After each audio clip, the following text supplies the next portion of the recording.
Your home, your sanctuary, might be the single most toxic place you spend time in today. I know, that sounds extreme. But a study from George Washington University found that the dust in the average American home contains a cocktail of over 45 different toxic chemicals. This isn't about being messy. This is about the invisible ingredients baked into modern life. And realizing this changes everything about how you see your own space. Let's start with those dust bunnies under your couch. They're not just dead skin and pet hair. They're tiny, little sponges, soaking up chemicals that shed from everything you own. We're talking about phthalate, which make plastics soft and flexible. Think vinyl flooring, shower curtains, even your kids' toys. They leach out, cling to dust, and you breathe them in. Then there are the flame retardants. For decades, they were packed into our sofas, our mattresses, our electronics, with the goal of making them less flammable.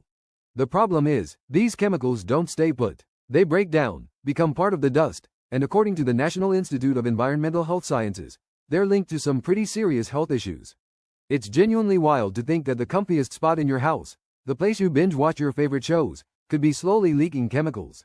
What are we even supposed to do with that information? Talk about smell. That clean linen, or tropical breeze, scent from your plug-in air freshener or scented candle.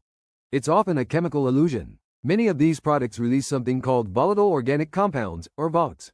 Formaldehyde is a big one. It's a known carcinogen, and it's being pumped into the air by the very things we buy to make our homes feel more welcoming. The irony is staggering. I used to be obsessed with having a signature scent for my apartment, and I had these plugins everywhere. Learning this felt like a total betrayal. We've been tricked into thinking that a clean home has a specific smell, when in reality, a truly clean home smells like nothing at all. And this brings us to the kitchen, the heart of the home. Specifically, that non-stick pan that makes flipping eggs a dream. Many non-stick coatings are made with PFAs, often called forever chemicals, because they just don't break down in the environment or in our bodies. When the pan gets scratched or overheated, those chemicals can get into your food. The broader cultural issue here is huge. We're talking about chemicals that have contaminated water supplies all over the world, all for the convenience of an easy-to-clean skillet. It's one of those moments that makes you zoom out and realize how deeply our daily convenience is tied to massive, long-term problems. But what's the alternative? Are we supposed to go back to scrubbing cast iron for hours?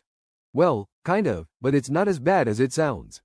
Okay, let's get even more personal. Your shower. You step into that hot, steamy water to get clean, but are you sure what's coming out of the tap is just water? Depending on where you live and the age of your building, your tap water can contain contaminants from old lead pipes or disinfection byproducts from chlorine.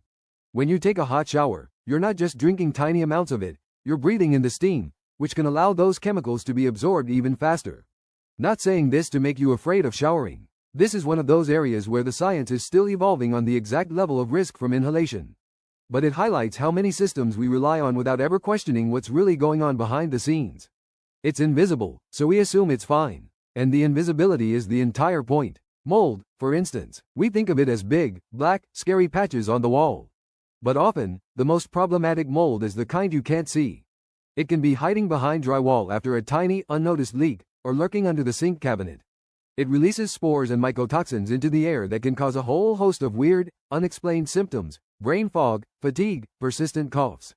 It's that feeling of just being off and not knowing why. Your home's unseen roommate could be the culprit. This is the big cultural blind spot we're living in. We are obsessed with the aesthetics of wellness. The perfect clean talk pantry with everything in clear plastic containers, the minimalist decor, the air of perfect order. But we've forgotten to ask if it's actually healthy. Those plastic containers? They can be a source of BPA or BPS. That new pressed wood bookshelf? It could be off-gassing formaldehyde for years. Look, the goal here isn't to live in a sterile bubble. That's impossible, and frankly, a little exposure to the world is good for us. The point isn't paranoia, it's awareness. It's about shifting your mindset from what looks clean to what is actually safe. Bring it all back. That statistic about the 45 chemicals in your dust? It's not a death sentence. It's an invitation. It's an invitation to take back control of your own environment. You can't control the outside world, but you can make your home a true sanctuary. It starts small, swapping the scented candle for a diffuser with pure essential oils, opening the windows for 10 minutes a day, even when it's cold, to just air the place out. It's trading that old, scratched non-stick pan for stainless steel or cast iron. It's using a simple mix of vinegar and water to clean your floors instead of a chemical cocktail. Small swaps, big impact. Your home should be the one place on earth where you can truly rest and recharge, not a place that's adding to your body's toxic burden. It's about making your space genuinely, invisibly, beautifully safe. If this deep dive made you look at your own home a little differently, hit that like button. And subscribe for more ways to unmask the hidden stuff in our lives. I really want to know, what was the one thing in this video that truly shocked you? Drop it in the comments below. Let's talk about it.